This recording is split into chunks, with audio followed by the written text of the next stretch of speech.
खोजा तो मिला ही नहीं। हिंदुस्तान से एक फकीर चीन गया।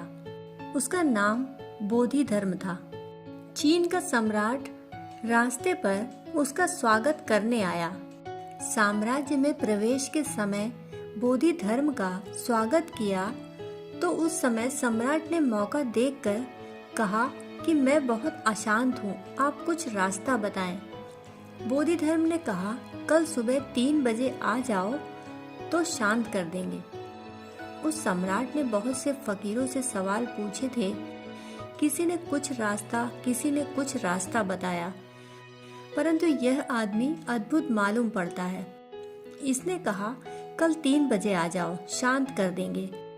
उसे थोड़ा तो शक हुआ कि मामला इतना आसान तो नहीं हो सकता। जिंदगी भर अशांत रहा, सब उपाय कर लिए और शांति नहीं हुई। उसने बोधि धर्म से फिर कहा कि शायद आपको मेरी जटिलता का पता नहीं। जितना धन चाहिए मैं पा चुका हूँ, परंतु शांति नहीं मिलती। फकीरों ने जितने उपवास करने को कहे मैं कर चुका, परंतु शांति नहीं मिलती। लाखों मंदिर बनवाए हैं, शांति नहीं मिलती। पुण्य जितना बताया गया किया है, उससे दुगना किया, परंतु शांति नहीं मिली। उस फकीर ने कहा, ज्यादा बातचीत नहीं, सुबह 3 बजे आ जाओ, शांत कर देंगे। उसको और हैरानी हुई।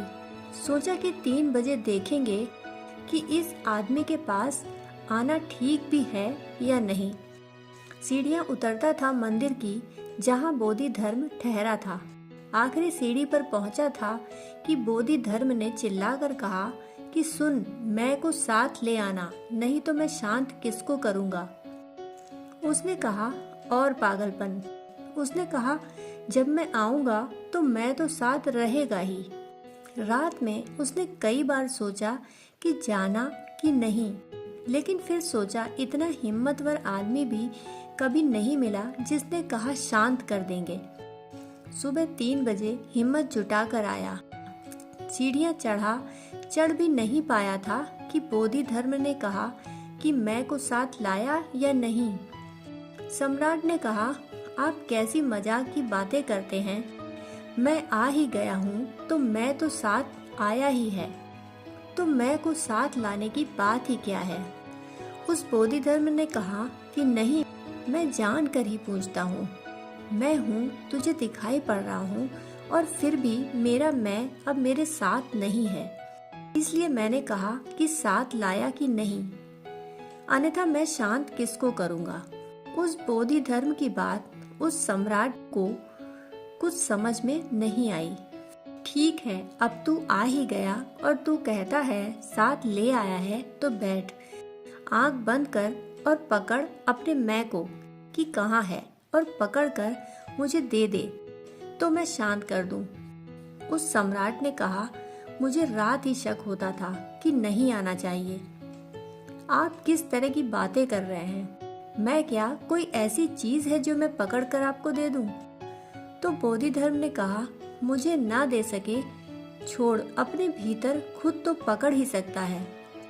उस सम्राट ने कहा, मैंने कभी कोशिश नहीं की। बोधि धर्म ने कहा, कोशिश कर। आंख बंद करके वह सम्राट बैठा है। बोधि धर्म एक बड़ा डंडा लेकर उसके सामने बैठा है। वह सम्राट घबरा भी रहा है, रात है, अंधेरी है, अकेला आ गया है इस भिक्षु का भरोसा करके। पता नहीं यह क्या करने पर उतारू है। बोधि धर्म बीच बीच में उसका सिर डंडे से हिलाता और कहता, खोज, एक भी कोना छोड़ मत देना, जहाँ भी मिले पकड़। आधा घंटा बीत गया, पौन घंटा बीत गया, 1 घंटा, 2 घंटे बीत गए और वह सम्राट न मालूम कहाँ खो गया। फिर सुबह का सूरज निकलने लगा। फिर बोधि धर्म ने कहा कि अब मैं स्नान वगैरह करूं, अभी तक नहीं पकड़ पाया। सम्राट ने आंखें खोली और उस बोधि धर्म के चरणों पर गिर पड़ा। उसने कहा, यह तो मैंने कभी ख्याल ही न किया कि यह मैं जैसी कोई चीज भीतर है ही नहीं। जब मैं खोजने गया तो कहीं पाता ही नहीं हूँ। सब कोने देख डाले, सब तरफ इस कोने से उस कोने तक खोज डाला, मैं तो कहीं भी नहीं है। तो बोधि धर्म ने कहा, अब मैं किसको शांत करूं? मैं डंडा लिए 3 घंटे से बैठा हुआ हूं। उस सम्राट ने कहा, अब शांत हो ही गया, क्योंकि जहां मैं नहीं है वहां अशांति कैसी। ये 3 घंटे मेरे शांति के ही घंटे थे। जैसे जैसे मैं खोजने लगा और जैसे जैसे पाने लगा कि नहीं पा रहा हूँ, वैसे वैसे कुछ शांत होता चला गया। अब मैं कह सकता हूँ कि मैं अशांत था, ऐसा कहना ही गलत था। मैं ही अशांति थी। बोधि धर्म ने कहा, जा और अब दोबारा जरा मैं से सावधान रहना, इसको फिर मत पकड़ लेना। वह सम्राट अपनी कब्र पर लिखवा गया है कि लाखों सन्यासियों और साधुओं के वचन सुने, हजारों शास्त्र सुने, लेकिन कुछ राज पकड़ में ना आया। और एक अजीब से फकीर की बात में आकर भीतर झांक कर देखा और सब राज खुल गए। वहाँ कोई मैं था ही नहीं जिसे शांत करना था। वहाँ कोई मैं था ही नहीं जिसे शुद्ध करना था।